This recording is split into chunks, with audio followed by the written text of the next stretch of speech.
राजस्थान में अशोक गहलोत समर्थकों का ऑपरेशन पायलट सफल रहा है। इस ऑपरेशन ने भले ही गहलोत के राष्ट्रीय अध्यक्ष बनने पर सवाल खड़े कर दिए हों, लेकिन मिशन पूर्व उप मुख्यमंत्री सचिन पायलट की मुख्यमंत्री की कुर्सी को दूर रखना उनसे था और ये सफल दिख रहा है मिशन पूरी तरह से। गहलोत समर्थकों के खेले गए सियासी ड्रामे की स्क्रिप्ट पार्टी आला कमान के मुख्यमंत्री पद से इस्तीफा मांगे जाने के साथ ही लिख ली गई थी। गहलोत समर्थकों ने भी पायलट का 2020 में अपनाया गया फॉर्मूला ही आजमाया, जिसमें विधायकों को बागी बनाकर सरकार जाने का खतरा दिखा दिया गया। यही फॉर्मूला अब गहलोत समर्थकों ने अपनाया। नतीजा राहुल गांधी की इच्छा के बावजूद भी गहलोत खेमा पायलट को मुख्यमंत्री पद से दूर करने में कामयाब हो गया, ऐसा लग रहा है। गहलोत समर्थकों के बगावती अंदाज से पार्टी आलाकमान ये समझ गया है कि राजस्थान में मुख्यमंत्री बदले जाने का जोखिम नहीं लिया जा सकता।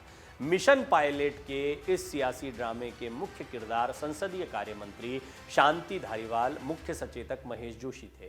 सहायक अभिनेताओं की बात करें तो मंत्री प्रताप सिंह खाचरियावास, उप सचेतक महेंद्र चौधरी, संयम लोढ़ा, आरटीडीसी चेयरमैन धर्मेंद्र राठौड़ इस भूमिका में थे। इस पूरे ड्रामे में एक सियासी किरदार और भी था जिनकी भूमिका बेहद संक्षिप्त लेकिन महत्वपूर्ण है। आइए जानते हैं किस किरदार ने इस तरह की बगावत के सियासी ड्रामे में अपना रोल किसने क्या क्या प्ले किया है, और वो जो संक्षिप्त रोल है उसके बारे में भी बात करेंगे। सबसे पहले तो शांति धारीवाल संसदीय कार्य मंत्री हैं, गहलोत के राजनीतिक सुख दुख के साथी हैं। 3 बार गहलोत ने अपने मंत्रिमंडल में बेहद अहम ओहदे पर रखा। जब भी गहलोत मुख्यमंत्री बने ये तय होता था कि धारीवाल को अहम विभाग मिलेगा। धारीवाल के घर पे ही ये पूरा सियासी ड्रामा खेला गया। धारीवाल के यहाँ से ही विधायकों को पार्टी आलाकमान के संदेश वाहकों की बैठक से पहले बैठक का न्योता मिला। हालांकि धारीवाल ने इस बात का खंडन किया कि उन्होंने किसी भी तरह की बैठक बुलाई। वो ये कह रहे हैं कि हम तो विधायकों की बात सुनने के लिए गए थे। उन्होंने कई कड़े शब्दों का इस्तेमाल भी किया था। उन्होंने कहा था गद्दारों को पुरस्कार नहीं मिलने दिया जाएगा। इशारा ही नहीं था, स्पष्ट तौर पर यह कह दिया कि सचिन पायलट को मुख्यमंत्री नहीं बनने देंगे। पहले भी पार्टी तोड़ने की कोशिश की है, पहले भी विरोधियों से हाथ मिलाने की कोशिश की है। ऐसे लोगों पर भरोसा कैसे कर सकते हैं? विधायक सोनिया जी राहुल जी के फैसले के खिलाफ नहीं जाएंगे, फिर रुकते हैं और कहते हैं लेकिन गद्दारों को पुरस्कृत नहीं होने देंगे। अब दोनों ही चीज़ें एक साथ कह रहे हैं। अगर राहुल जी चाहते हैं कि सचिन पायलट मुख्यमंत्री बने तो भी आप खिलाफत कर रहे हैं। आप कह रहे हैं कि गद्दारों को पुरस्कृत नहीं होने देंगे और फिर कहते हैं कि राहुल गांधी और सोनिया जी जो कहेंगे वो बात मानी जाएगी। धारीवाल ने ही इस पूरे मामले को लीड किया है, ये बात तो अब स्पष्ट हो गई है। उन्होंने अपने घर हुई विधायकों की बैठक में अपने भाषण के साथ पूरे मामले की भूमिका रखकर विधायकों को इस बात के लिए तैयार किया कि पहले तो गहलोत का हटना मंजूर नहीं, यदि पार्टी आला कमान हटाता है तो सचिन पायलट किसी सूरत में मंजूर नहीं। प्रदेश प्रभारी अजय माकन पर षड्यंत्र का आरोप भी धारीवाल ने लगा दिया। महेश जोशी एक और किरदार।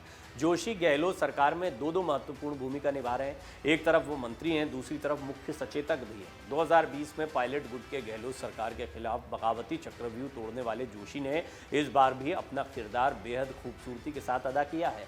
वो विधायक जो गहलोत गुट के नहीं माने जाते थे, तटस्थ भूमिका में रहते थे, उन्हें भी जोशी ने समझाकर धारीवाल के बंगले पर बुला लिया। अब एक और चेहरा है प्रताप सिंह खाचरियावास, आप बड़ा नाम सुनते होंगे। भाजपा पृष्ठभूमि के नेता रहे हैं। 2018 में पायलट कोटे से मंत्री बनाया गया था। 2020 की बगावत के बाद गहलोत खेमे में कूद गए। इनाम स्वरूप उनका मंत्री पद कायम रहा। इस बार गहलोत खेमे में फ्रंट फुट पर खेल रहे हैं। मीडिया में गहलोत समर्थक विधायकों की कमान इन्होंने ही संभाली है। महेंद्र चौधरी उप सचेतक हैं। गहलोत के चंद उन जाट विधायकों में शुमार हैं जो हमेशा उनके साथ खड़े नजर आए। 2008 में गहलोत को मुख्यमंत्री नहीं बनाने के खिलाफ खड़ी हुई जाट लॉबी से अलग रहकर चौधरी ने गहलोत का नाम आगे किया था। इस पूरे मामले में समर्थक विधायकों को जमा करने से लेकर उनके इस्तीफे लेने तक का काम चौधरी की देखरेख में हुआ। धर्मेंद्र राठौड़ आरटीडीसी चेयरमैन हैं, गहलोत के किचन कैबिनेट के सदस्य हैं, विधायक भी नहीं है लेकिन गहलोत सरकार में कैबिनेट मंत्रियों से भी ज्यादा पावरफुल माने जाते हैं। राठौड़ ने इस पूरे मामले में निर्दलियों को साथ लाने में भूमिका निभाई, राजपूत विधायकों को भी साधने का काम किया। इस पूरे प्रकरण में वो एकमात्र गैर विधायक हैं जो सक्रिय दिखाई दिए। संयम लोढ़ा तेजतर्रार निर्दलीय विधायक हैं, पुराने कांग्रेसी हैं। 2018 में पायलट ने टिकट काटा तो निर्दलीय जीत कर आ गए। गहलोत और विधानसभा अध्यक्ष सीपी जोशी के करीबी हैं। लोढ़ा लगातार पायलट पर निशाना साधते रहते हैं। गहलोत के हटने की सुगबुगाहट में सबसे पहले निर्दलीय विधायकों में बोलने वाले लोढ़ा ही थे। उन्होंने ही गहलोत के समर्थन में सबसे पहले इस्तीफा देने का ऐलान भी कर दिया मीडिया में। सीपी जोशी पूरे प्रकरण में साइलेंट लेकिन महत्वपूर्ण किरदार, जिस एक किरदार की हम बात कर रहे थे कि जिनका सबसे संक्षिप्त किरदार है लेकिन सबसे महत्वपूर्ण है। आगे का सारा ड्रामा जो है वो जोशी जी के इर्द गिर्द ही खेला जाएगा। 2020 में पायलट खेमे की बगावत के समय आधी रात को जोशी ने नोटिस जारी करके बागी विधायकों को तलब किया था। इस घटनाक्रम में जोशी ने देर रात में न केवल गहलोत समर्थक विधायकों से मुलाकात की बल्कि उनका इस्तीफा लेने से इनकार भी नहीं किया। अब ये कुल मिलाकर इस तरह का घटनाक्रम है जिसमें आप देख रहे हैं कि सबकी भूमिकाएं तय हैं, कौन निर्दलियों को संभाल रहा है, कौन पायलट खेमा गहलोत खेमा अलग अलग गुटों को देख रहा है, और इस सब के बीच में अशोक गहलोत पाक साफ रहने चाहिए। सोनिया जी राहुल जी ने जो कहा है वो बात वो मान रहे हैं, ये दिखना भी चाहिए, लिहाजा ना तो वो सामने आए और इसके बावजूद उनका नाम पुरजोर तरीके से सामने आए, या जो वो चाहते हैं। और मिशन क्या है? मिशन है पायलट को सीएम की कुर्सी से दूर रखो, अशोक गहलोत या तो मुख्यमंत्री बने रहें या फिर सीपी जोशी मुख्यमंत्री की कुर्सी पर आ जाएं, जो अशोक गहलोत के करीबी माने जाते हैं। लेकिन इसमें पहले ऑप्शन पर ज़्यादा जोर है, यानी कि अशोक गहलोत ही मुख्यमंत्री बने रहे। इसकी वजह है अगला चुनाव। सिर्फ बात ये जो 1 साल बचा है अभी सरकार का यही नहीं है, जो भी इस वक्त मुख्यमंत्री की कुर्सी पर बैठेगा उसके इर्द गिर्द आगामी चुनाव की सियासत भी देखने को मिलेगी, उसका चेहरा अपने आप बड़ा हो जाएगा। सचिन पायलट और अशोक गहलोत की बात करें, अशोक गहलोत किसी को बैठाते हैं या कोई और चेहरा बनता है तो भी अशोक गहलोत की ताकत बनी रहेगी, उनका मंत्रिमंडल उनकी पकड़ में रहेगा, ये सारी चीज़ें। जैसे ही मुख्यमंत्री सचिन पायलट बनते हैं, जितने लोगों को, जिन किरदारों की बात कर रहे हैं, इनका क्या होगा? सबसे बड़ा सवाल तो यही है, इनका क्या होगा?